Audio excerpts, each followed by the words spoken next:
ఇంకా ఎవరైనా టెస్ట్ మనీలు ఉంటే అని పిలిస్తే నేనే వద్దు శంకర్ ఇంకా నాకు టైం చాలని చెప్పాను.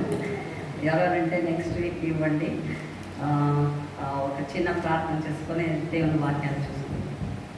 మహోన్నతురాతి పరిశుద్ధ మా ప్రియమైన ప్రభావ మరి ఒక్కసారి తండ్రి మీ యొక్క పాద సన్నిధిలో చేరి మీకు స్తుతించి ఆరాధించి గనపరచడానికి మా అందరికీ యొక్క కృపను దయచేసినందుకే మీకు స్తోత్రాలు వందనాలు చెల్లిస్తుంటున్నాం ప్రభా.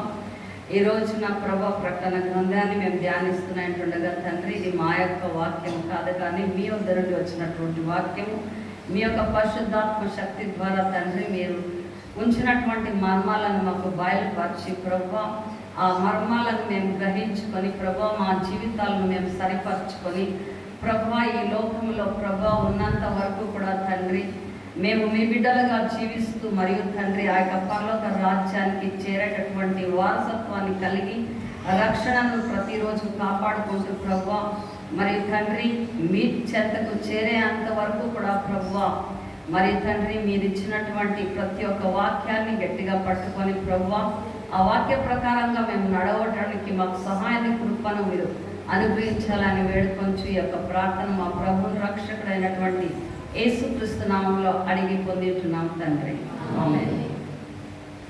ఓకే, సో పోయిన వారం నేను కొన్ని అనానుకూల ద్వారా నేను వాక్యాన్ని చెప్పలేదు.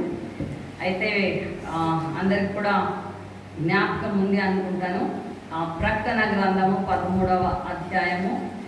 సో 13వ అధ్యాయాన్ని మరియు దానియేలు గ్రంథము 7వ అధ్యాయాన్ని పక్కన పెట్టుకొని చదువుకున్నప్పుడు ఇద్దరికి కూడా దేవుడు పరిశుద్ధాత్మ ద్వారా యొక్క ఉన్నటువంటి జరగనైనటువంటి విషయాల్ని ఇద్దరికి కూడా ఒకే రీతిగా దేవుడు బయలుపరిచినట్టుగా మనం చూస్తుంటున్నాము.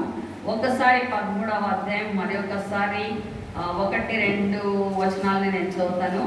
మరియు 10 కొమ్ములను 7 తలలను గల యొక్క క్రూర మృగము సముద్రంలో నుండి పైకి వచ్చుట చూచి తిని దాని కొమ్ముల మీద 10 కిరీటములను దాని తలల మీద దేవదూషణకరమైన పేర్లను ఉండెను అని ఇక్కడ చదువుకున్నాము.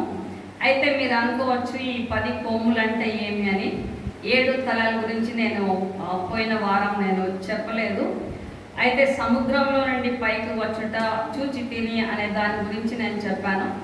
సో ఈ రోజున దీని గురించి 10 కొమ్ములు మరి 7 తలలు ఏమై ఉన్నాయి అని చెప్పి మనము తెలుసుకోవటానికి ప్రకటన గ్రంథము 17వ అధ్యాయము.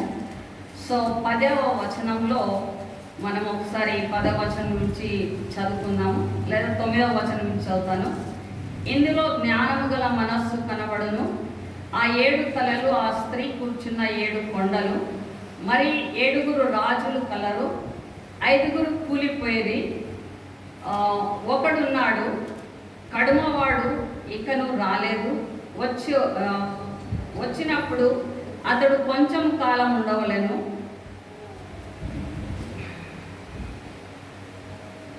ఉండినదియు మరి ఇప్పుడు లేనిదియు నైనా ఈ క్రూర మృగము ఆ 7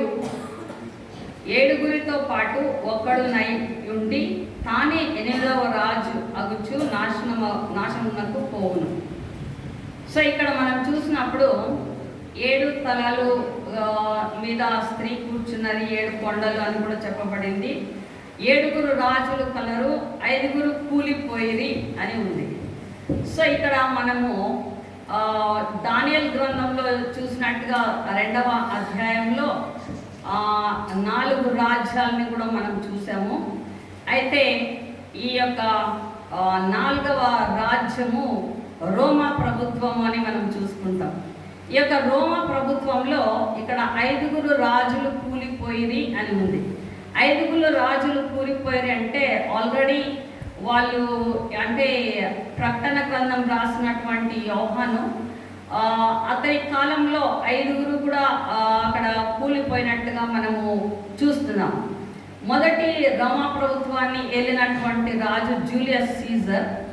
సో జూలియస్ సీజర్ అతని మరణం కూడా అది ఒక హత్య చేయబడి చనిపోయినటువంటి జీవితమే. వాళ్ళు చాలా కఠినమైనటువంటి రాజులు అని చెప్పచ్చు. జూలియస్ సీజర్ ఒకరు, అయిన తర్వాత రెండవ రాజు తిబేరియస్ అని. అతడు కూడా చాలా క్రూరమైనటువంటి వాడు, కఠినమైనటువంటి వాడు. అతనికి విషం ఇచ్చి చంపేసినట్టుగా మనం చూస్తాము. మూడవ రాజు క్యాలిక్యులా, అతడు కూడా చాలా భయంకరమైనటువంటి వ్యక్తి. అతన్ని కూడా హత్య చేసి చంపారని చూస్తాము. నాలుగవ రాజు క్లాడియస్, సో అతన్ని కూడా విషం ఇచ్చి చంపారని చూస్తాము. ఐదవ రాజు నీరో చక్రవర్తి, అతడు కూడా సూసైడ్ చేసుకొని చచ్చిపోయినట్టుగా మనం చూస్తాము. అయితే ఈ యొక్క యోహాను ఉన్నటువంటి సమయంలో డొమిషియన్ అనేటటువంటి చక్రవర్తి ఆ రోమా ప్రభుత్వాన్ని పరిపాలన చేస్తున్నాడు. సో ఈ డొమిషియన్ అనే చక్రవర్తి ఉన్నప్పుడే అక్కడ ఆ రాజునే దేవుడుగా ఆరాధించాలి అనేటటువంటి సమయం వచ్చినప్పుడు యోహాను దానికి ఒప్పుకోలేదు. నేను ఈ పనిని చేయను అన్నప్పుడు అతన్ని పద్మాస్ ద్వీపానికి పంపించేసినట్టుగా మనం చూస్తాము. కాబట్టి ఇక్కడ 17వ అధ్యాయంలో మనం చూసినట్టుగా 5 కూలిపోయేది, ఒకడున్నాడంటే అతను ఉన్నప్పుడు డొమిషియన్ చక్రవర్తి ఉన్నాడు. కడమవాడు ఇంకనూ రాలేదు. వచ్చినప్పుడు అతడు కొంచెం కాలం ఉండవలను, ఉండినది మరియు ఇప్పుడు లేనిదునైనా ఈ క్రూర మృగము ఆ 7 పాటు ఒకడునై ఉండి తానే 8వ రాజును అని ఉంది. సో అంటే ఇప్పుడు లాస్ట్కి వచ్చేటటువంటి వాడు యాంటీ క్రైస్ట్. సో ఈ 7వ వాడు ఇంకా అంటే ఆ 7వ వాడు మరి 8వ వాడు కూడా యాంటీ క్రైస్టే అవుతాడని దాని యొక్క అర్థము. సో ఇక్కడ మరియు 10 కొమ్ములను 7 తలలు, అంటే 7 తలలు అంటే 7 మంది ఆ యొక్క రోమా ప్రభుత్వంలో పాలించినటువంటి వారు కాబట్టి దానికి 7 తలలు ఉంది అని రాయబడి ఉంది. ఇక్కడ 10 కొమ్ములు. సో 10 కొమ్ములు అంటే ఈ యొక్క అంత్యకాలంలో యాంటీ క్రైస్ట్ 10 మంది రాజులు అతనితో కలుస్తారు. సో అతనితో కలిసి అతనితో ఏకీభావం కలవారై కొన్ని రోజులు పరిపాలన చేస్తారు. అది 17వ అధ్యాయము 12వ వచనంలో మనం చూడొచ్చు. నువ్వు చూచిన ఆ 10 కొమ్ములు 10 మంది రాజులు, వారి ఇది వరకు రాజ్యములు పొందలేదు, కానీ ఈ యొక్క గడియ క్రూర మృగముతో కూడా రాజు వలె అధికారము పొంది ఉందురు. వారు ఏకాభిప్రాయము గలవారై తమ బలమును అధికారమును ఆ మృగములకు అప్పగింతురు. వీరు గొర్రెపిల్లతో యుద్ధం చేయరు. సో ఇక్కడ మనకి బాగా క్లియర్గా అర్థమవుతుంది. ఆ 10 మంది రాజులు కూడా ఈ అంత్యములో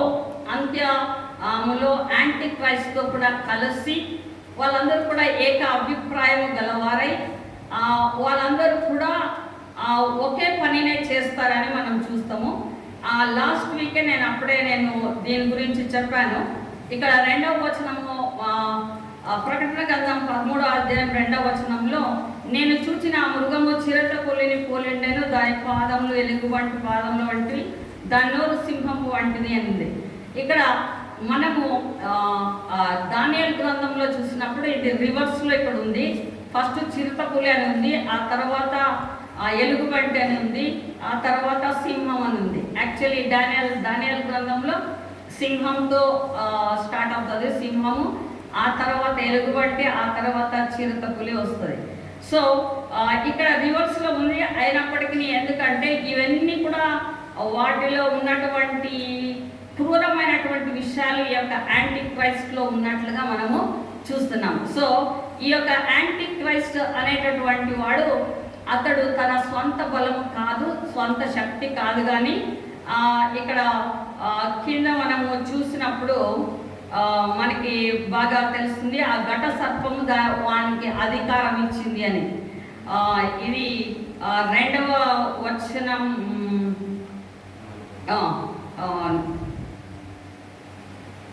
ఓకే. ఆ మృగం చదవండి ఒకసారి. ఆ మృగమునకు అధికారం ఇచ్చినందున వారు ఘట సర్పమునకు నమస్కారము చేసి, మరియు వారు ఆ మృగముతో సాటి ఎవడు, దానితో యుద్ధము చేయగలవాడెవడు అని చెప్పుకొని ఆ మృగములకు నమస్కారము చేసి. సో ఆ యొక్క మృగానికి అధికారం ఇచ్చినటువంటి వాడు సాతానుడు. సో ఇక్కడ మనము చూసినప్పుడు సాతానికి ఏ యొక్క కొత్త క్వాలిటీ కూడా లేవు, దానికి క్రియేటివిటీ అనేది లేదు. క్రియేటివిటీ అనేటటువంటిది తన స్వంతంగా ఆలోచన చేసేటటువంటి వ్యక్తిత్వము సాతానికి లేదు. కానీ వాడు ఎప్పుడు కూడా దేవుణ్ణి ఇమిటేట్ చేస్తాడు. సో దేవుడు ఏమి చేస్తాడో దాన్నే నేను కూడా చేసి చూపించి నేను దేవుడిని అయిపోవాలి అనేదే వాడి యొక్క ఉద్దేశం. సో ఇక్కడ మనం చూసినప్పుడు దేవునికి ఏవేవి లక్షణాలు ఉన్నాయో ఆ లక్షణాలనే అతడు కూడా ప్రకటించుకోవటానికి చూస్తాడు. ఇక్కడ యేసు ప్రభు దేవుడు ముగ్గురు వ్యక్తులై ఉన్నారు, తండ్రి, కుమార, పరిశుద్ధాత్మ.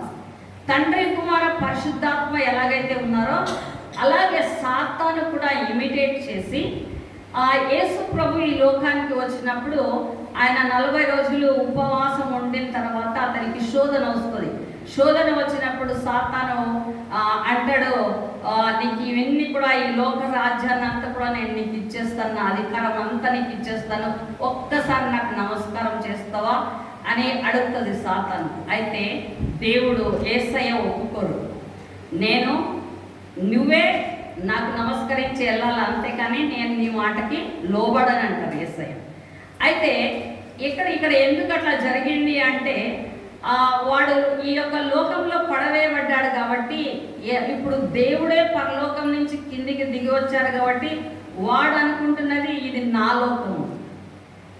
లోకము, దేవుడే నా లోకానికి వచ్చాడు కాబట్టి నాది ఇది అధికారం కాబట్టి నువ్వు నాకు నమస్కారం చేస్తే నేను ఈ లోకాన్ని అంతా కూడా నీకు ఇచ్చేస్తాను అని యేసయ్యతో పలికాడు. అయితే ఇక్కడ యాంటీ క్రైస్ట్ అనేవాడు ఒక మనుషుడే. ఆ యొక్క మనుషుడు సాతానికి టోటల్గా సరెండర్ అయిపోతాడు. వాడు నీ శక్తిని, నీ బలాన్ని, నీ అన్నిటిని కూడా నాకు ఇచ్చే నేను నీ పనులన్నీ చేసి పెడతానని ఎవడైతే ఒప్పుకుంటాడో వాడే యాంటీ క్రైస్ట్ అవ్వబోతాడు. సో సాతాను మనకి కళ్ళకి కనపడదు. సాతాను వాడు ఎలాగైతే యెహోవా దేవుడు పరలోకంలోనే కూర్చొని ఉంటారో అలాగే వీడు సాతానుడు కనపడకుండా కూర్చుంటాడు. అయితే ఇప్పుడు మనుష్యుడి ద్వారా వాడి క్రియలను జరిగిస్తాడు. అంటే యేసు ప్రభు ఈ లోకానికి వచ్చారు. అలాగే యాంటీ క్రైస్ట్ని ఇమిటేట్ చేసుకున్న ఒక క్రైస్ట్ యాంటీ క్రైస్ట్. వాడు క్రైస్ట్ కాడు కానీ యేసు ప్రభులాగా వాడు మెస్సియాగా వాడు యాక్ట్ చేయడానికి వచ్చేటటువంటి వాడు యాంటీ క్రైస్ట్. సో ఈ యాంటీ క్రైస్ట్ యేసు ప్రభులాగా యాక్ట్ చేస్తాడు. సో ఈ రోజున మనము ఇదే 13వ అధ్యాయంలో 11వ వచనంలో మనము చూసుకుందామంట. అక్కడ 3వ వ్యక్తి మనకి కనపడతాడు. వాడు అబద్ధ ప్రవక్త అని మనం చెప్పవచ్చు. వాడిని లేక పరిశుద్ధాత్ముడు మనతో ఎలాగైతే పని చేస్తూ ఉంటాడో అలాగా పరిశుద్ధాత్ముడికి బదులుగా ఈ యొక్క అబద్ధ ప్రవక్త పని చేస్తాడు అని వీళ్ళు కూడా ముగ్గురు కలిసి ఈ యొక్క లోకంలో సాతాను యొక్క రాజ్యాన్ని నడపటానికి ఉన్నటువంటి వ్యక్తులని మనం చెప్పచ్చు. ఇక్కడ 11వ వచనంలో 13వ అధ్యాయం 11వ వచనంలో చదివినప్పుడు, మరియు భూమిలో నుండి మరి యొక్క క్రూర మృగము పైకి వచ్చుట చూచి తిని గొర్రె పిల్ల కొమ్ము వంటి 2 కొమ్ములు దానికి ఉండెను. సో ఇప్పుడు మనము మొదటి వచనంలోనే మనం చూసినప్పుడు మరియు భూమిలో నుండి, మొదటిది క్రూర మృగం ఎక్కడి నుంచి వచ్చింది? సముద్రములో నుండి వచ్చింది అని మనం చూసాం. ఇది రెండవ క్రూర మృగం ఎక్కడి నుంచి వచ్చిందంటే భూమిలో నుండి వచ్చింది అని రాయబడి ఉంది. సో దీనికి దేవుని యొక్క పండితులు లేక బైబిల్ పండితులు ఏమని చెప్తారంటే, భూమిలో నుండి వచ్చాను అంటే అది వాగ్దానపు భూమిలో నుండి వచ్చినటువంటి ఒక వ్యక్తి అని చెప్తారు. వాగ్దానపు భూమి అంటే అది ఇశ్రాయేలు యొక్క దేశమే. సో ఇశ్రాయేలులో నుండే వచ్చేటటువంటి వాడే ఈ యొక్క క్రూరమైనటువంటి మృగము. వాడు ఈ యొక్క అబద్ధ ప్రవక్త అని పిలువబడతాడు. వాడు యాంటీ క్రైస్ట్కి అసిస్టెంట్ లేక యాంటీ క్రైస్ట్కి సహాయకుడు. అంటే వాడిని మెప్పిస్తూ వాడిని పైనికి తీసుకొని వస్తూ ఉండేటటువంటి ఒక వ్యక్తి ఈ యొక్క అబద్ధ ప్రవక్త అంటాడు. వాడు ఎలాగున్నాడు అంటే వాడు క్రూరమైన మృగమే, అయితే గొర్రె పిల్ల కొమ్ము వంటి 2 కొమ్ములు దానికి ఉండేది. అంటే యేసు ప్రభుని గొర్రె పిల్లతో పోల్చారు. అంటే వాడు కూడా ఆ గొర్రె పిల్లలాగా యాక్టింగ్ చేస్తాడు. అంటే నేను చాలా మంచివాడిని, నేను చాలా భక్తిపరుడిని, నేను నాలో ఏ యొక్క దోషం లేదు, నేను చాలా మిమ్మల్ని అందరినీ మంచి మార్గంలోనికి నడిపించేవాడు. పరిశుద్ధాత్మ దేవుడు మనకి యేసు ప్రభు దగ్గరికి నడిపిస్తారు. ఎప్పుడు కూడా పరిశుద్ధాత్మ దేవుడు మనతో మాట్లాడకపోతే మనము కన్విక్ట్ కాము, మనము ఆ యొక్క మనస్సుని పొందుకోలేము. అలానే ఈ యొక్క యాంటీ క్రైస్ట్ అని దగ్గరికి నడిపించడానికి ఈ యొక్క అబద్ధ ప్రవక్త అనేవాడు వీడు ఉంటాడనమాట. అది 2వ మృగము అని మనము చూస్తాము. మరియు భూమిలో అండి మరి యొక్క క్రూర మృగము పైకి వచ్చుట చూచి తిని గొర్రె పిల్ల కొమ్ము వంటి 2 కొమ్ములు దానికి ఉండేను. అది ఘట సర్పం వలె మాట్లాడుచుండెను. అది ఆ మొదటి క్రూర మృగమునకున్న అధికారపు చేష్టలన్నీ దాని ఎదుట చేయుచున్నది. మరియు చావు దెబ్బ తగిలి బాగుపడి ఉన్న ఆ మొదటి మృగమును భూమియు దానిలో నివసించు వారును నమస్కారము చేయనట్లు అది బలవంతము చేయుచున్నది.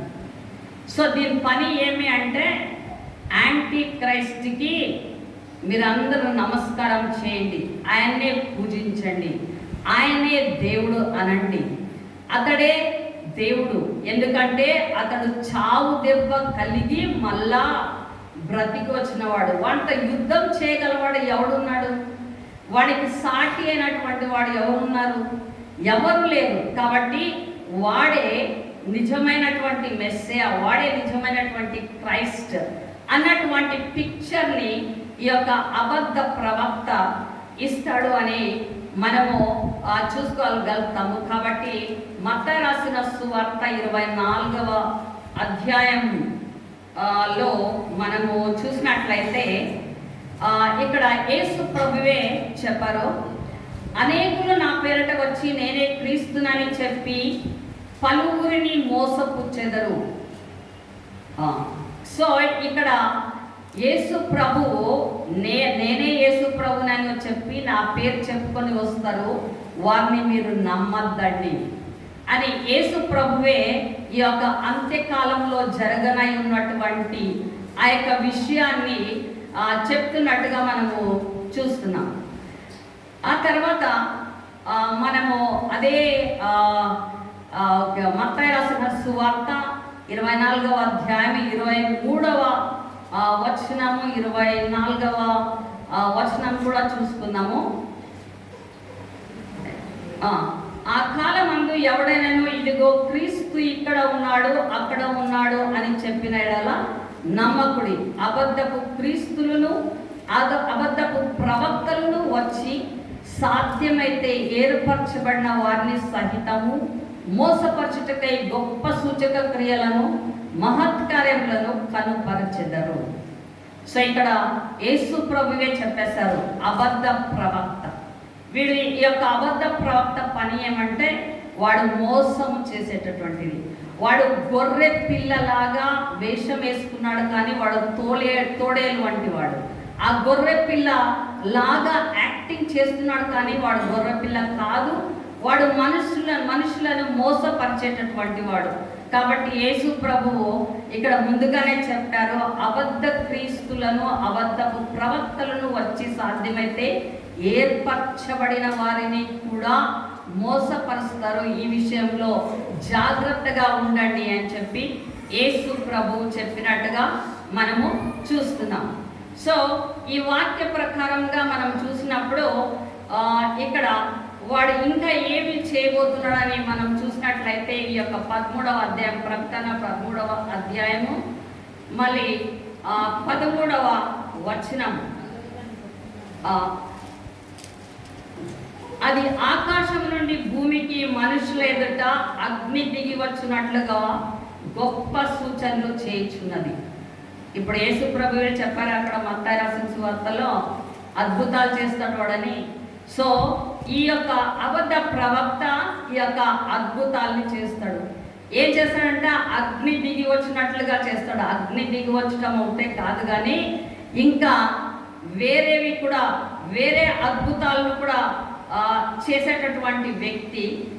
మరి ఇక్కడ ముందు వచనంలో చూసినప్పుడు కత్తి దెబ్బ తినియు బ్రతికిన ఈ క్రూర మృగమునకు ప్రతిమను చేయవలనని అది భూని నివాసులతో చెప్పుచు ఆ మృగము ఎదుట చేయుటకును తన కీయబడిన సూచనల వలన భూనివాసులను మోసపుచ్చుచున్నది. సో ఇక్కడ సూచనలను, మహత్కార్యాలను, సూచనలను చేస్తూ భూనివాసులను మోసము చేస్తున్నది.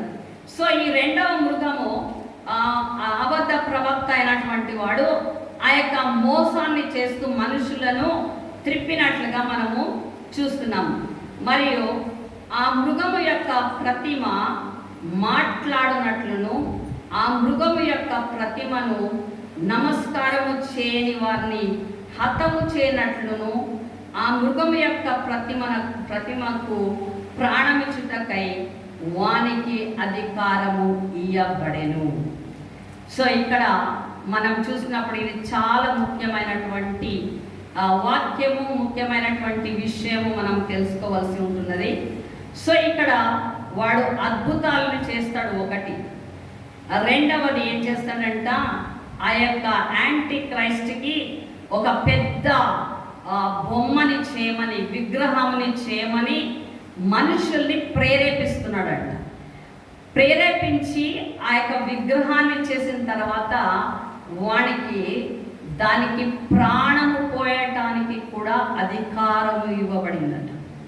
వానికి ప్రాణము పోయటానికి, బొమ్మకి ప్రాణము పోయటానికి కూడా అధికారం ఇవ్వబడింది అని ఉంది. అయితే మనం బైబిల్లో కీర్తనల గ్రంథము 135వ అధ్యాయము 15వ వచనాన్ని చూడండి.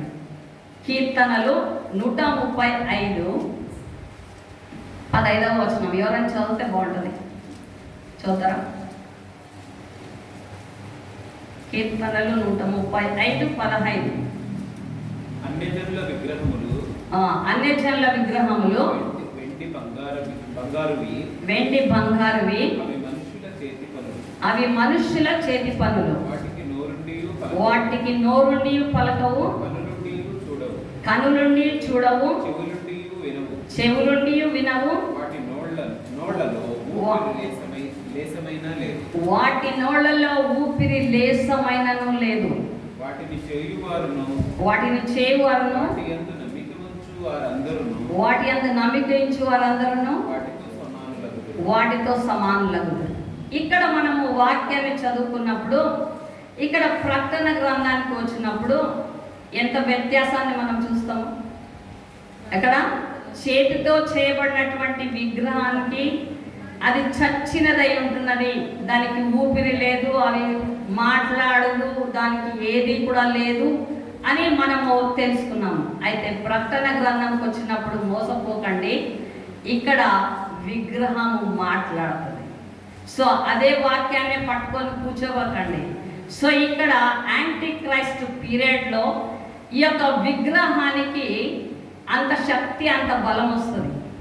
వాడు మాట్లాడతాడు, మళ్ళీ వానికి ప్రాణము కూడా ఇవ్వటానికి ఆ రెండవ మృగానికి అధికారము ఇవ్వబడింది అని మనము చూస్తున్నాం. సో దీని గురించి మనం డీప్గా మాట్లాడుకోవటానికి నేను ముందుగా కొన్ని విషయాల్ని నేను చెప్పాల్సి ఉంటుంది. ఇక్కడ ప్రకటన గ్రంథంలో ఈ యొక్క బొమ్మకు ప్రాణం ఇచ్చుట అనేది ఇది అంత్యములో జరగనటువంటి విషయం. అంటే ఆ బొమ్మకి లాస్ట్ స్టేజ్లో ఆ బొమ్మకి లాస్ట్ స్టేజ్లో జరిగేటటువంటి విషయము అని మనము చూసుకున్నాం. ఇక్కడ ప్రకటన గ్రంథం 11వ అధ్యాయాన్ని మనం చదివినప్పుడు ఆ ప్రకటన గ్రంథం 11వ అధ్యాయాన్ని మనం చదివినప్పుడు అక్కడ నేను చెప్పాను, 2 ప్రవక్తలు వాళ్ళు చావు నుండి లేపబడి పరలోకానికి పోతున్నప్పుడు ప్రపంచం అంతా కూడా చూస్తుంది అన్నారు. అది ఎక్కడి నుంచి ఎలా చూస్తుంది అంటే టీవీ మూలకంగా.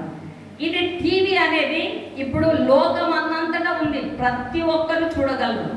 ఆ టీవీ గురించి కూడా ప్రకటన గ్రంథంలో అప్పుడే రాయబడింది.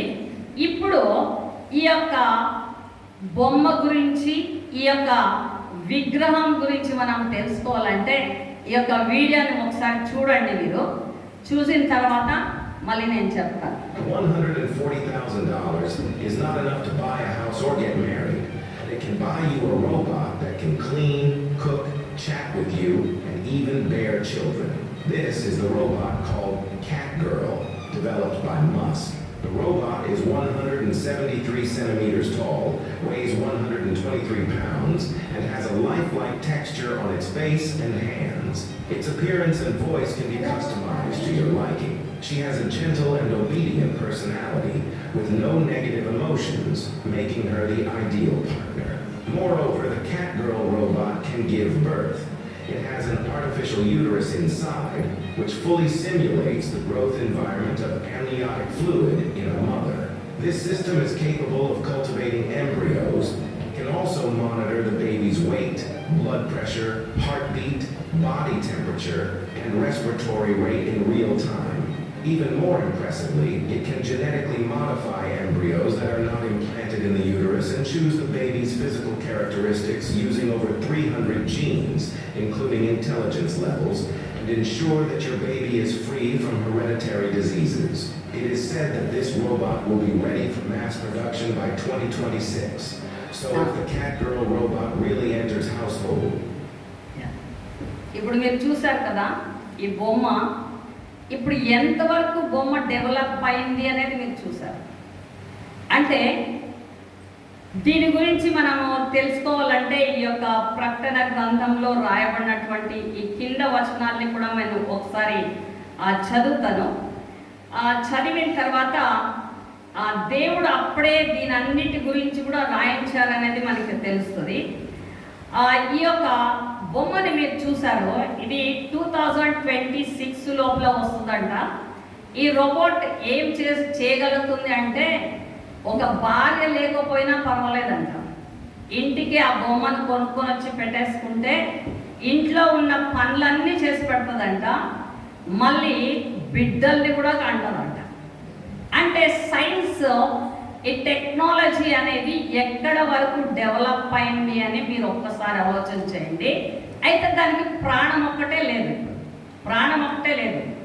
అయితే బైబిల్లో ఏది జరిగినప్పటికీ కూడా స్టెప్ బై స్టెప్పే జరుగుతుంది. ప్రకటన గ్రంథంలో కూడా దేవుడు నాశనం చేసేయాలనుకుంటే ఈ ప్రపంచాన్ని ఒక్క నిమిషంలో ఇలా నాశనం చేసేయచ్చు. అయితే చేయలేదు. ఆయన 1:3/4 అంటే 3వ వంతు నశింపజేసాను అనుకుంటానే వచ్చి లాస్ట్ వరకు కూడా డిస్ట్రాయ్ చేసుకుంటూ వస్తారు. అలానే ఈ టెక్నాలజీ అనేది కూడా డే బై డే ఇంప్రూవ్మెంట్లోనికి వస్తూ వచ్చింది. ఇప్పుడు మనము కొంచెం పాస్ట్ గురించి మనము తలంచుకుంటే ఇక్కడ దేవుని వాక్య ప్రకారంగా అంత్యకాలంలో ఇశ్రాయేలు ప్రజలు తమ సొంత దేశానికి తిరిగి వస్తారు అన్నది. సో అలాగనే 1948లో వాళ్ళు ఒక దేశంగా పిలువబడ్డారు.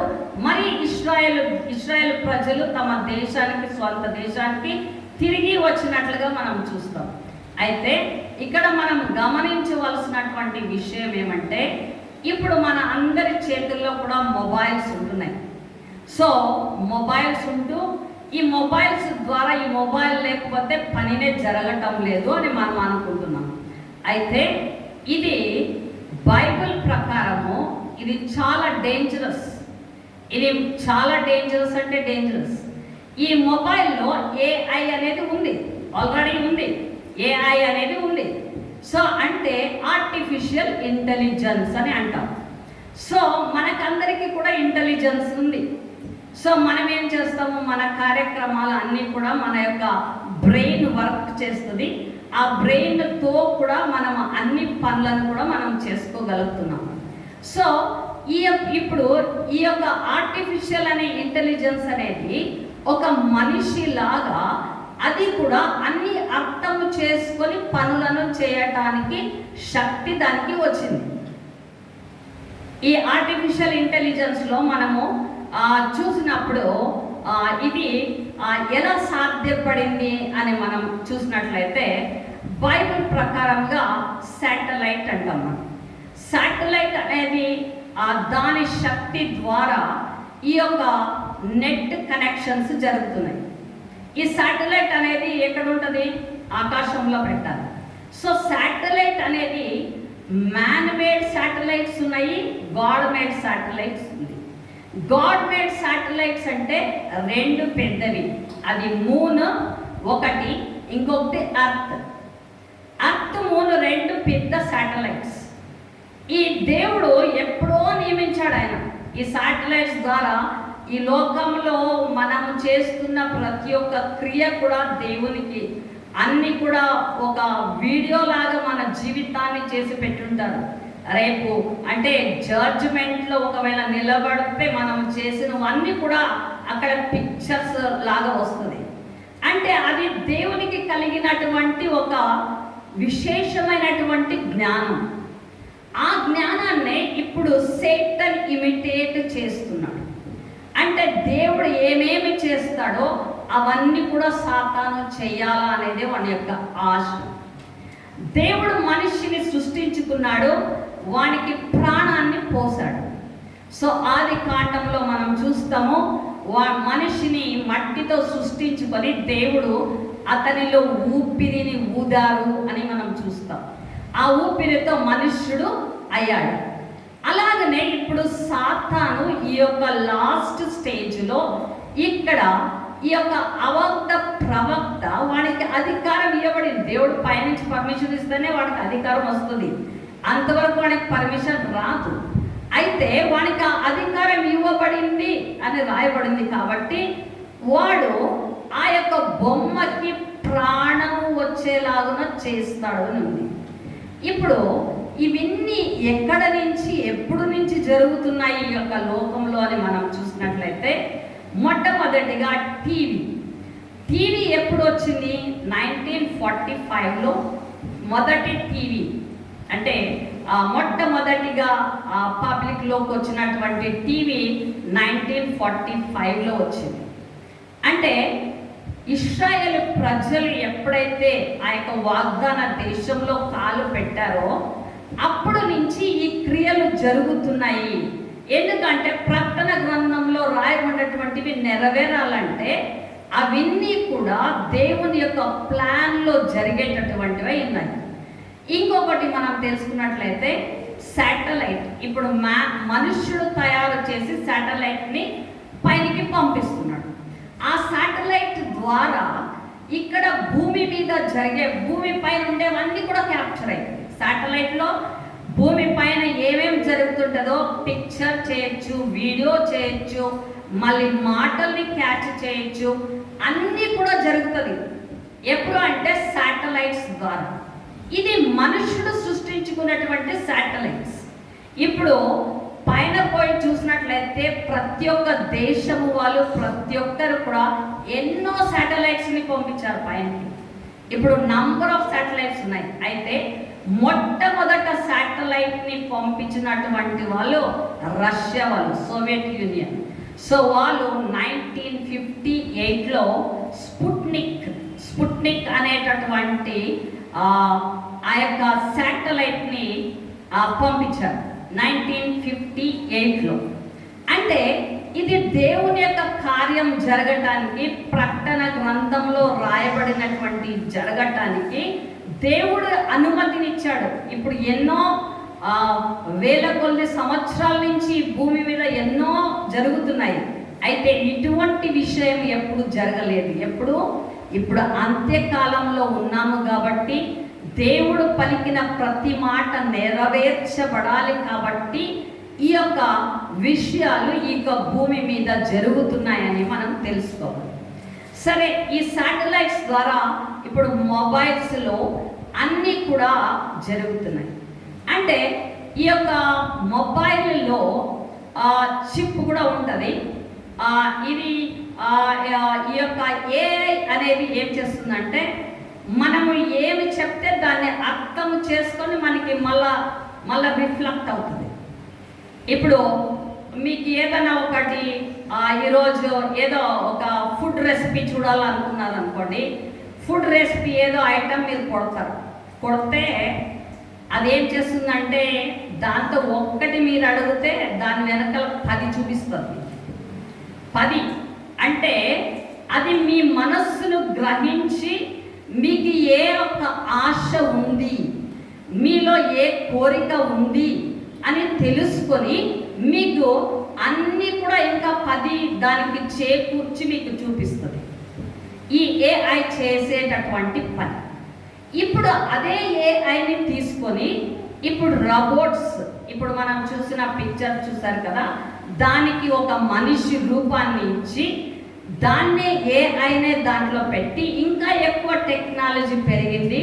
ఆ టెక్నాలజీతో అది మనుషుడులాగా పని చేయటానికి అన్ని పనులను కూడా దానికి పురమాయిస్తున్నారు. ఇప్పుడు చెప్పాలంటే దేవుడు చేసుకున్నటువంటి మనిషిని కట్టేసి వాళ్ళని కంప్యూటర్ మీద కూర్చోబెడుతుంది. మన అవయవాలన్నీ పని చేయకుండా పొద్దున్న లేస్తే మొబైల్, అందరూ కూడా ఎక్కువసేపు మొబైలే చూసుకుంటూ దాని ముందే ఎక్కువ సమయాన్ని గడుపుతూ దానికోసమే టైంని వెచ్చిస్తూ మన శరీరంలో రోగాలను ఎక్కువ పెంచుకుంటున్నాము. ఎందుకంటే మనకి యాక్టివిటీస్ లేదు. ఇప్పుడు రోబోట్స్ మన పనిని అవి చేసుకుంటున్నాయి. అవి మెషిన్స్ అయిపోయి అవి మన పనిని చేస్తున్నాయి. మనము మెషిన్స్ అయిపోయాము. మనం ఇప్పుడు మెషిన్లుగా మారిపోయినాము. అవి యాక్టివ్గా పనులు చేస్తున్నాయి. సో ఇప్పుడు ఆపోజిట్గా, అంటే మనిషి జీవితాన్ని నాశనపరచాలంటే వాడు ఎన్నెన్నో ప్లాన్స్.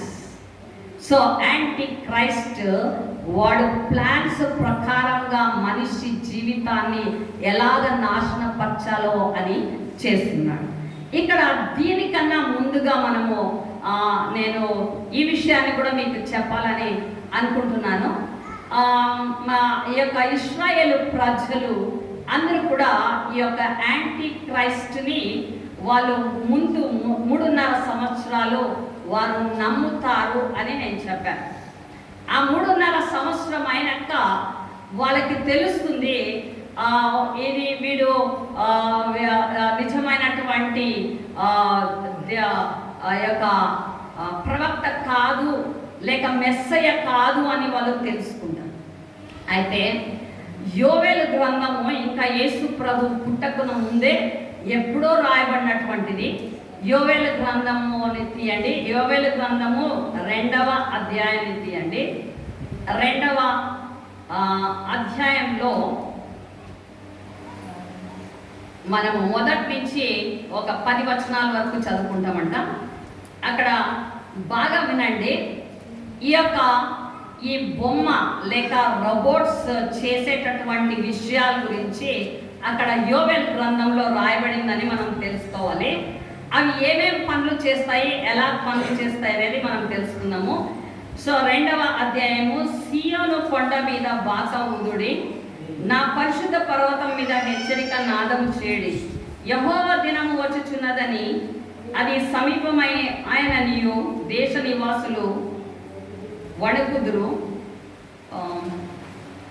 ఆ దినము ఇక్కడ నుంచి 2వ వచనం నుంచి, ఆ దినము గాఢాంధకారముగా ఉండును, మహా అంధకారము కమ్మును, మేఘములను గాఢాంధకారమును ఆ దినమున కమ్మును, పర్వతముల మీద ఉదయకాంతి కనబడినట్లు అవి కనబడుచున్నవి. అవి అని రాయబడింది. ఇవి ఏవి అంటే రోబోట్సే అని మీరు అర్థం చేసుకోనండి. పర్వతముల మీద ఉదయకాంతి కనబడినట్లు అవి కనబడుచున్నవి. అవి బలమైన యొక్క గొప్ప సమూహం. ఇంతకు ముందు అట్టివి పుట్టలేదు, ఇక మీదట తరతరములకు అట్టివి పుట్టవు. వాటి ముందర అగ్ని మండుచున్నది, వాటి వెనుక మంట కాల్చున్నది. అవి రాక మునుపు భూమి ఏదేను వలె ఉండెను. అవి వచ్చిపోయిన తర్వాత తప్పించుకునేదేదియు విడువబడక భూమి ఎడారి వలె పాడాయను. వాటి రూపములో గుర్రముల రూపముల వంటివి, రౌతుల వలె అవి పరిగెత్తి వచ్చును. రథముల ధ్వని చేయునట్లు, కొయ్య కాలు అగ్నిలో కాలుచు ధ్వని చేయనట్లు, యుద్ధమునకు సిద్ధమైన శూరులు ధ్వని చేయనట్లు అవి పర్వత శిఖరముల మీద గంతులు వేయుచున్నవి. వాటిని చూచి జనములు వేదన నొందుచు అందరి ముఖములు తెల్లబారు. బలాఢ్యులు పరుగెత్తునట్లు అవి పరుగెత్తుచున్నవి. శూరులు ప్రాకారములను ఎక్కునట్లు అవి గోడలు దాటుచున్నవి. ఇటు అటు తిరగకుండా అవన్నీ చక్కగా పోవుచున్నవి. ఒక దాని మీద ఒకటి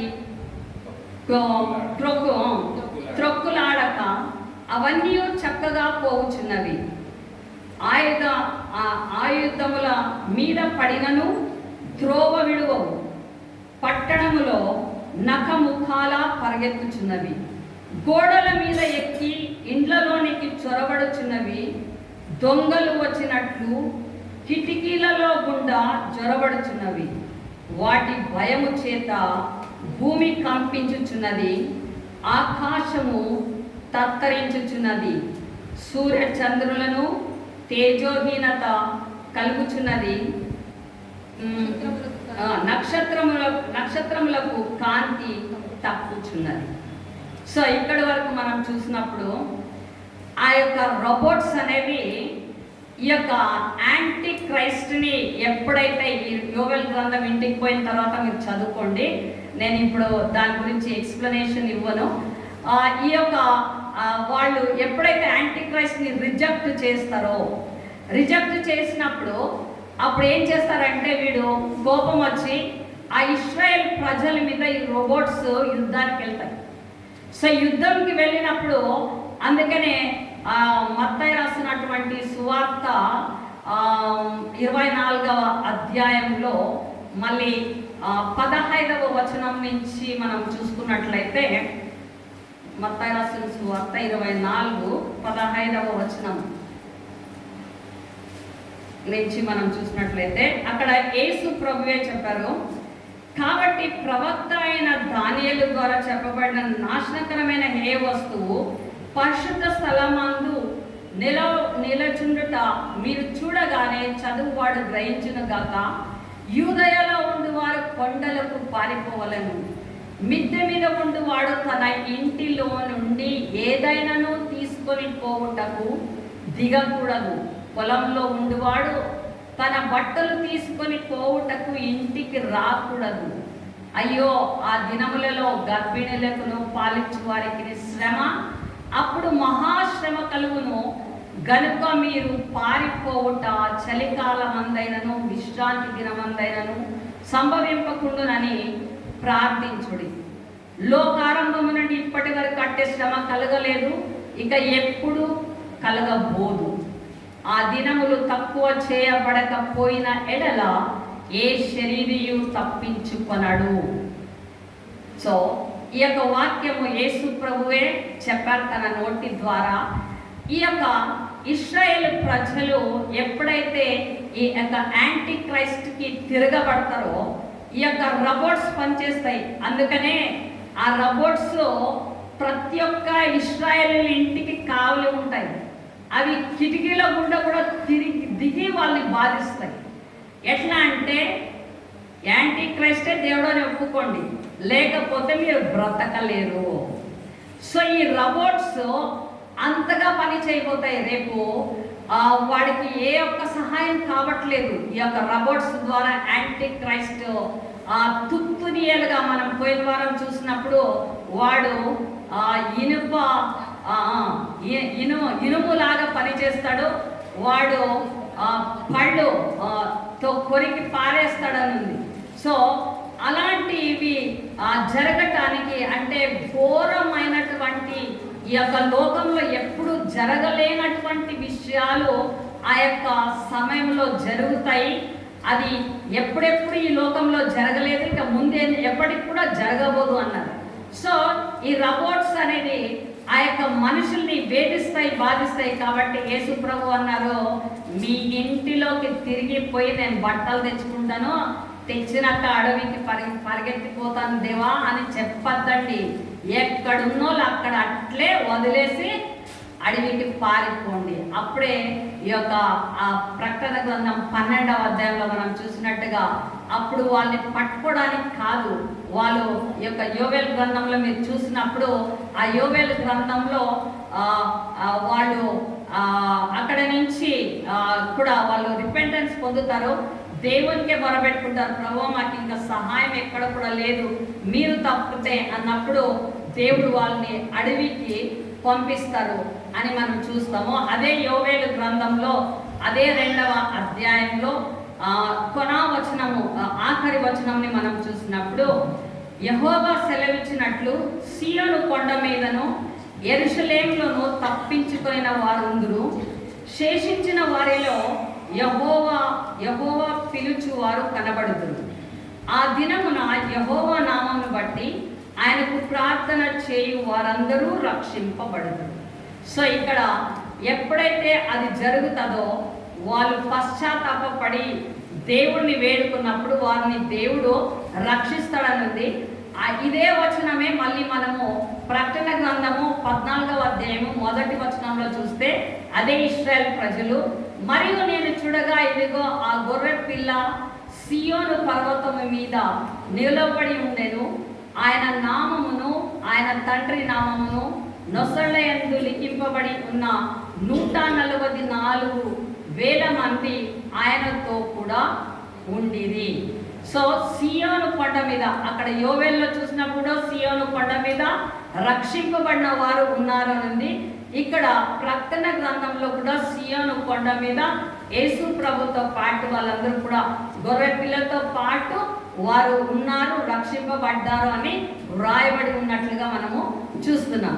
సో ఇక్కడ ప్రకటన గ్రంథంలో మళ్ళీ ఇప్పుడు విడవబడినటువంటి వారికి కలిగేటటువంటి అపాయం అంటే ఈ యొక్క రోబోట్స్ గురించి మనం తెలుసుకున్నాము. ఈ రోబోట్స్ ఇంకా డెవలప్ అవుతూ ఆ లాస్ట్ స్టేజ్ అంటే ఆ యొక్క అబద్ధ ప్రవక్త అయినటువంటి వాడు ఆ యొక్క విగ్రహానికి లేక ఆ యొక్క యాంటీ క్రైస్ట్ స్టాచ్యూకి ప్రాణాన్ని కూడా పోస్తాడు అనేటటువంటి విషయాన్ని మనం తెలుసుకోవాలి. అది last stage of the AI.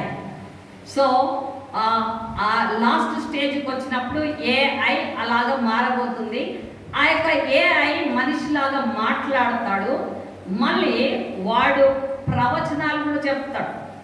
ఆ ప్రవచనం లాగా చెప్తాడు, ఎలాగంటే ఏ మనుష్యుడు ఎక్కడ ఉన్నాడో కూడా చెప్తాడు. అంటే ఇప్పుడు ఆ స్టాచ్యూకి ఇక్కడ కిందన మనము చూసినట్లయితే ఇక్కడ ఇది చాలా ముఖ్యమైనటువంటి విషయము. 16వ వచనం చూద్దాము. 13వ అధ్యాయము 16వ వచనము. కాగా కొద్దివారు కానీ గొప్పవారు కానీ ధనికులు కానీ దరిద్రులు కానీ స్వతంత్రులు కానీ దాసులు కానీ అందరూ తమ కుడి చేతి మీదనైనను తమ నొసటి అందైనను ముద్ర వేయించుకొనున్నట్లు ఆ ముద్ర అనగా ఆ మృగము పేరైనను దాని పేరటి సంఖ్య అయినను గలవాడు తప్ప క్రయ విక్రయములు చేయుటకు మరి ఎవరికి అధికారము లేకుండానట్లు అది వారిని బలవంతము చేయుచున్నది. బుద్ధి గలవాడు మృగము యొక్క సంఖ్యను లెక్కింపనేమో, అది ఒక మనుష్యుని సంఖ్యే. ఆ సంఖ్య 666. ఇందులో జ్ఞానము కలదు. సో ఇక్కడ మరి యొక్క ఈ ఏఐ గురించి ఇంకొక వీడియోని మనం చూద్దామంట. అది చూసిన తర్వాత మళ్ళీ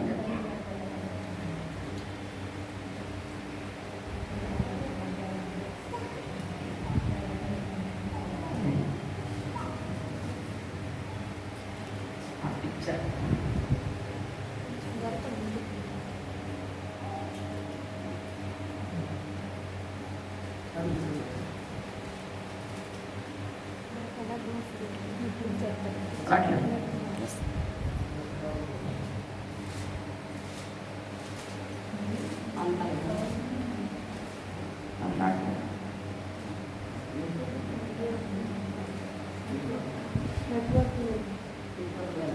అట్లా మళ్ళీ ఒకసారి ఆఫ్ చేసి మళ్ళీ మళ్ళీ ఆన్ చేసి.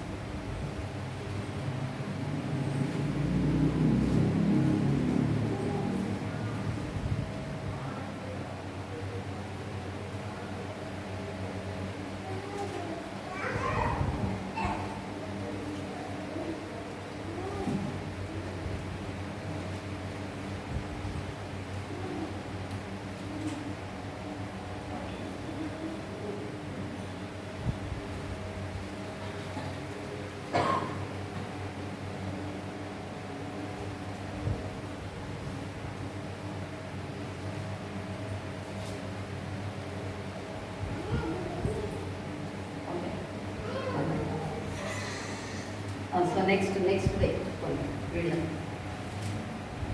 అది లాస్ట్ ఇది ఒకసారి My responsibility was project leader or the senior project engineer. We began to work on the design of a microchip that, when it was completed, was 0.75 millimeters in diameter, 7 millimeters long. It was the size of 1/4 of a grain of rice. Again, I want to say that I was not a Christian and there were no Christians there. Said they wanted this to have a power source and be able to emit a signal. And they told us they wanted us to use lithium as a battery source. Lithium's used in watch batteries, it's used in heart pacemaker batteries, it's used in a lot of places. I designed into this microchip a little charging circuit that would charge that battery.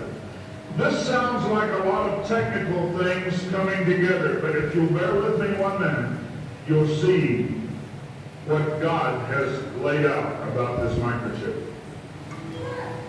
When we discovered that we needed to be able to charge that battery, I needed a temperature change, a change in temperature to cause current to flow through that little charging circuit that would charge the battery. So we began to investigate and find out where in the body does the temperature change the most rapidly. We spent over $1 million in taxpayer money, and when the results came back, there was a lot of information. We divided it up amongst 3 teams, and then came back together with that information. It was determined that there were 2 places in the body that were ideal for the microchip. One was just below the hairline on the forehead. Every mother checks their child's temperature right here. So we could have paid the mothers $1 million and saved it. I never saw a mother check their child's temperature on their ankle. Always right here. The other place was the hand, the right hand preferred, because most people are right-handed. This didn't bother me, and it didn't bother anybody else on the team. The hand seemed a good place. Nobody wanted it here. And so the design work, everything was completed, the microchip was done. You're seeing it now on some of the Discovery Channel presentations. There are people who have received it already. It is real. It's not something that's coming way down the road. They gave me a Bible. They told me not to read the book of Revelation. They said the book of Revelation is too hard to understand. So I waited, and I didn't read the book of Revelation. So English వచ్చిన వాళ్ళకి కొంచెం అర్థమైంటుంది, వేరే వాళ్ళకి అర్థం కాదు. అయితే ఇక్కడ ఈయన తన యొక్క ఈయన ప్రాజెక్ట్ ఇంజనీర్ అనమాట. ఆ యొక్క ఇంజనీర్ ఈ యొక్క చిప్, మైక్రో చిప్ గురించి ఆయన ఎక్స్ప్లెనేషన్ ఇచ్చారు. ఆయనకి తెలియకుండానే ఈ యొక్క మైక్రో చిప్ని తయారు చేయడానికి అతడు ప్రాజెక్ట్ ఇంజనీర్గా ఇవ్వబడ్డాడు. అతనికి బైబిల్లో రాయబడినటువంటిది ఈ యొక్క ప్రకటన గ్రంథంలో 13వ అధ్యాయంలో ఈ యొక్క 666 అయినటువంటి సంఖ్యను కుడి చేతి మీద ఆయనను లేకుంటే నొసటి మీద ఆయనను వేయించుకోవాలి అనేటువంటిది ఆయనకి తెలియదు. బట్ ఆయన ఆ యొక్క ప్రాజెక్ట్ ఇంజనీర్గా వాళ్ళ 3 గ్రూప్స్ చేస్తే ఆ గ్రూప్స్లో వాళ్ళు ఇన్వెస్టిగేట్ చేసుకొని వచ్చారు. ఈ యొక్క మైక్రో చిప్ అనేది మనుషుని యొక్క దేహంలో ఎలాగ పనిచేస్తుంది. ఇప్పుడు మొబైల్లో ఉంది చిప్. ఈ యొక్క చిప్నే తీసుకొని వచ్చి మనిషినికి పెడితే అది ఎలా పని చేస్తుంది, ఆ యొక్క చిప్ని మనిషి లోపలికి పెట్టచ్చా అనేటటువంటి ఇన్వెస్టిగేషన్ని వాళ్ళు చేశారు. బయోమెకానికల్ ఎలక్ట్రిసిటీని ప్రొడ్యూస్ చేయాలి. ఈ యొక్క లీథియం అనేటటువంటి అంశంతో ఆ యొక్క చిప్ని తయారు చేశారు. ఆ యొక్క లీథియం చిప్ని ఇప్పుడు మనిషి యొక్క బాడీలో ఇన్సర్ట్ చేయాలి. అంటే ఆ చిప్ని తీసుకుని వచ్చి ఇప్పుడు ఫోన్లో ఎట్లా చిప్ ఉంటుందో ఆ చిప్ని మనిషిని యొక్క దేహంలో పెట్టాలంటే ఇప్పుడు మనం రోజు మొబైల్ని ఛార్జ్ చేస్తాం. సో ఎలక్ట్రిసిటీతో మనం ఛార్జ్ చేస్తున్నాం, మళ్ళీ మొబైల్ మనకి పని చేస్తుంది. ఇప్పుడు చిప్ని మనిషి యొక్క బాడీలో ఇన్సర్ట్ చేస్తే ఆ చిప్ ఎలా పని చేస్తుంది? సో దానికి ఒక ఎలక్ట్రిసిటీ కావాలి కదా, దానికి ఛార్జ్ అవ్వడానికి కావాలని చెప్పి వాళ్ళు ఇన్వెస్టిగేషన్స్ చేశారు. ఇన్వెస్టిగేషన్ చేసినప్పుడు వాళ్ళు మొత్తానికి సక్సెస్ అయ్యారు. ఎలాగునా అంటే ఇక్కడ మన యొక్క జ్వరం వచ్చినప్పుడు మన యొక్క టెంపరేచర్ని ఇక్కడ డాక్టర్ చూస్తారు, లేక తల్లి తల మీద చేయి పెట్టి చూస్తుంది నిజంగా జ్వరం వచ్చిందా లేదా అంటే ఇక్కడ టెంపరేచర్ అనేది ఎలక్ట్రిసిటీ అనేది ప్రొడ్యూస్ అవుతుంది మనిషి యొక్క దేహంలో అనేది కనుక్కున్నారు. అయిన తర్వాత రైట్ హ్యాండ్ కుడి చేతిలో పట్టుకొని చూస్తారు జ్వరం వచ్చిందా టెంపరేచర్ అంటే ఇదైనా చూస్తారు, లేకపోతే తలలోనా చూస్తారు. ఈ 2 ప్లేసులు మాత్రమే ఈ యొక్క చిప్ వర్క్ అవ్వటానికి పనికి వచ్చింది. సో వాళ్ళు సక్సెస్ అయ్యారు. ఈ చిప్ని తయారు చేసి మనిషి యొక్క దేహంలో చిప్ని వేస్తే రైట్ హ్యాండ్లో అన్నా వేయాలి, లేదా అంటే నొసటి మీద అన్నా వేయాలి. వేస్తే ఆటోమేటిక్గా అది ఛార్జ్ అవుతుంది. సో ఛార్జ్ అయినప్పుడు మనిషి యొక్క అన్ని ఇప్పుడు సాటిలైట్తో మనుషుడికి కనెక్షన్ ఏర్పడుతుంది. అంటే నువ్వు చేసే ప్రతి ఒక్క కార్యము కూడా ఆ యొక్క యాంటీ క్రైస్ట్ తెలుసుకుంటాడు. సో ఈ యొక్క 666 అనే నంబర్ని ఎందుకు వేసుకొనకూడదని బైబిల్ చెప్పింది. ఒకవేళ వాడు వేసుకున్నట్లయితే వాడు పరలోక రాజ్యానికి ఇంకా చేరడు అని వ్రాయబడి ఉంది. ఎందుకు అలా రాయబడి ఉంది అంటే ఈ యొక్క నంబర్ నుంచి మనుషుల్ని కంప్లీట్ తన స్వాధీనంలోనికి యాంటీ క్రైస్ట్ తీసుకుంటాడు. ఎలాగనంటే ఆ చిప్పుని వేయటం ద్వారా వాడి యొక్క క్రియలన్నీ కూడా వాడు ఏమేమి అనుకుంటాడో మనుషుల మీద ఆ ప్రభావాలన్నీ కూడా చేసుకునవచ్చు. ఎలాగంటే ఇప్పుడు మనిషికి మన యొక్క ఆలోచనలు వస్తుంటాయి. ఇప్పుడు నేను మొబైల్ గురించి మీకు చెప్పాను. సో ఇప్పుడు మనకి ఏదైనా ఒక టాపిక్ కావాలంటే మొబైల్లో టైప్ చేస్తాము. టైప్ చేసినప్పుడు మనకి అది ఇన్ఫర్మేషన్ ఇస్తుంది, అది అర్థం చేసుకొని మనకి ఇన్ఫర్మేషన్ ఇస్తుంది. అలానే ఇప్పుడు చిప్ మన దేహంలో కనెక్ట్ అయిపోయిన తర్వాత మనకి ఆలోచన ఏం పుడుతుందో ఆ ఆలోచనని మొదలే యాంటీ క్రైస్ట్ తెలుసుకుంటాడు. నీ యొక్క ఆలోచన, నీ యొక్క ఆశ, నీ యొక్క క్రియలు ఏమై ఉంటున్నాయో అవి ముందుగానే వాడు తెలిసేసుకుంటాడు. తెలుసుకొని అప్పుడు ఏం చేస్తాడంటే రివర్స్ కేర్స్లో పెడతాడు.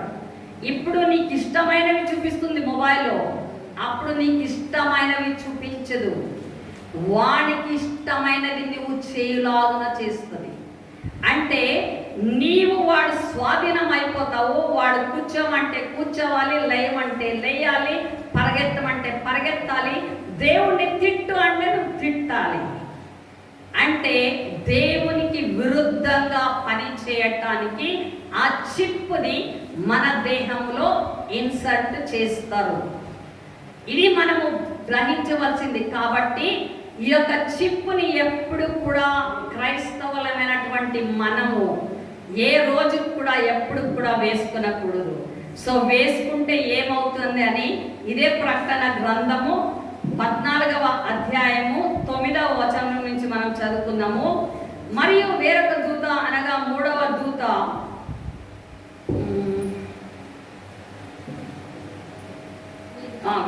వీరి వెంబడి వచ్చి గొప్ప స్వరంతో ఇలాగూ చెప్పాను, ఆ క్రూర మృగమునకు గాని దాని ప్రతిమకు గాని ఎవడైనను నమస్కారం చేసి తన నొసటి అందేమి చేతి అందేమి ఆ ముద్ర వేయించుకొనిన ఎడల ఏమియూ కలపకుండా దేవుని ఉగ్రత పాత్రలో పోయబడిన దేవుని కోపమును మద్యమును వాడు త్రాగును, పరిశుద్ధ దూతల ఎదుటను గొర్రె పిల్ల ఎదుటను అగ్ని గంధకముల చేత వాడు బాధింపబడును. వారి బాధ సంబంధమైన పొగ యుగ యుగములు లేచును. ఆ క్రూర మృగములకు గాని దాని ప్రతిమకు గాని నమస్కారము చేయువారును దాని పేరుగల ముద్ర ఎవడైనను వేయించుకొనిన ఎడల వాడును రాత్రి పగళ్ళు నెమ్మది లేని వారై ఉందురు. సో మీరు చూస్తారు, ఆ ముద్రను వేయించుకున్నటువంటి వాళ్ళకి రాత్రి పగళ్ళు నెమ్మది ఉండదు. ఆ తర్వాత నరకానికి పోయేది గ్యారంటీ. ఇక మళ్ళా నేను రక్షణ పొందుతాను, దేవుని పక్కకు వస్తాను అనే నిరీక్షణ మరి ఇక ఉండదు. అదే అంతంగా మారుతుంది. కాబట్టి క్రైస్తవులైనటువంటి ప్రతి ఒక్కరు కూడా దీని గురించి తెలుసుకోవాలి. ఈ యొక్క 666 అనేటటువంటిది ఈ యొక్క చిప్ గురించి తెలుసుకోవాలి.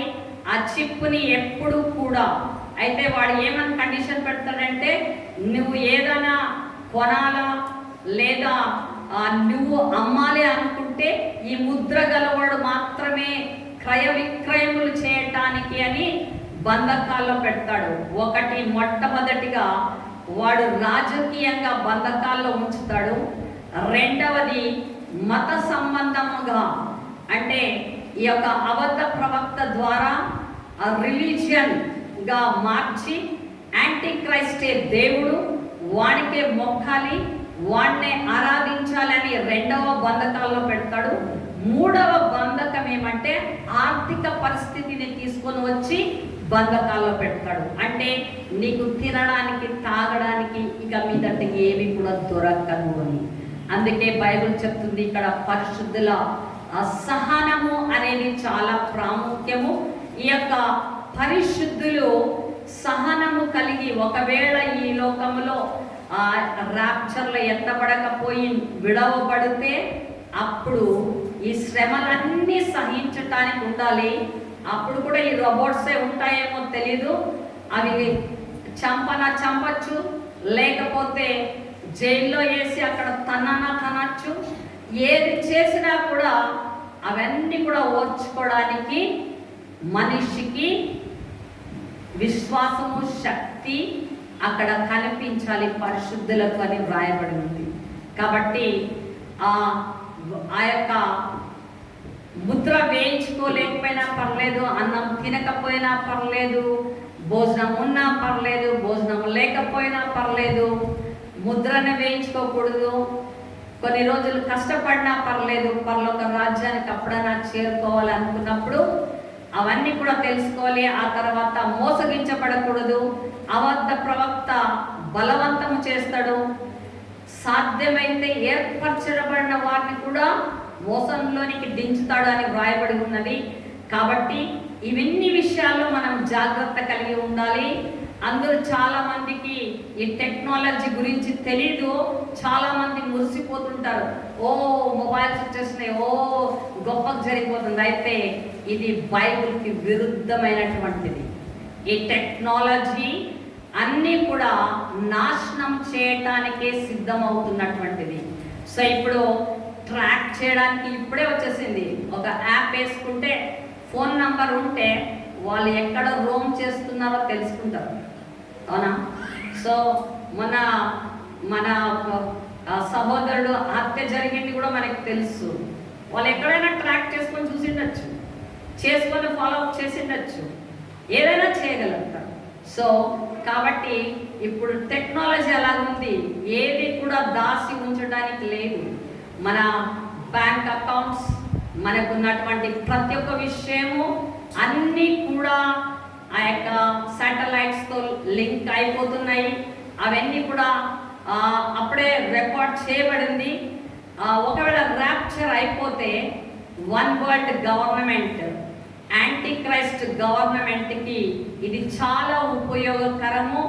వాడు ఒక్క నిమిషంలో అన్ని అటాచ్మెంట్ చేసుకుంటాడు, ప్రతి ఒక్కటి కూడా గ్రాస్ప్ చేసుకుంటాడు. అయితే ర్యాప్చర్ అయిన ఇంకా 3.5 years మామూలుగా ఉన్నప్పుడు మరి ఎవరైతే ఈ లోకంలో లేరో వాడు తేల్చుకొని వాళ్ళందరినీ డిలీట్ అయిపోతారు, వేరే వాళ్ళని మాత్రం పట్టేసుకుంటాడు. సో ఎవ్వరు కూడా తప్పించుకోవడానికి లేదు. అయితే ఇస్రాయల్ ప్రజలు కూడా 3.5 years అయిన తర్వాత వాళ్ళు కూడా తప్పించబడతారు. అయితే కొంతమంది వాళ్ళు కూడా మన యొక్క క్రైస్తవుల్లాగానే సంఘంలో విడవబడినటువంటి వ్యక్తులు వాళ్ళు కూడా ఉంటారు. అలానే మరి ఈ యొక్క అబద్ధ ప్రవక్త కూడా బయలుదేరాడు, అదే యొక్క భూమిలో నుంచి వచ్చినటువంటి వాడు. సో ఇది 13వ అధ్యాయంలో మనము నేర్చుకున్నటువంటి విషయాలు. ఆ తర్వాత ఈ రోబోట్స్కి ఇంకొక విషయము, వాటి లాంగ్వేజే వేరే ఉంది. ఎవరైతే ఎన్కోడ్ చేసింటారో వాళ్ళు కోడ్ చేసింటారో వాటికే వస్తుంది ఆ భాష. రేపు మనతో ఆ వీడియోని నేను చూపించాలనుకున్నాను, చూపించడానికి కాలేదు కాబట్టి చెప్తున్నాను. ఇప్పుడు ఎవరైనా ఇప్పుడు మనం ఏం చెప్పక్కర్లేదు, ఊరికే మొబైల్లో చెప్పి నాకు ఇలాంటి ఊరికి పోవడానికి ఉంది, నువ్వు బుక్ చేసి పెట్టు అని చెప్పారనుకోండి.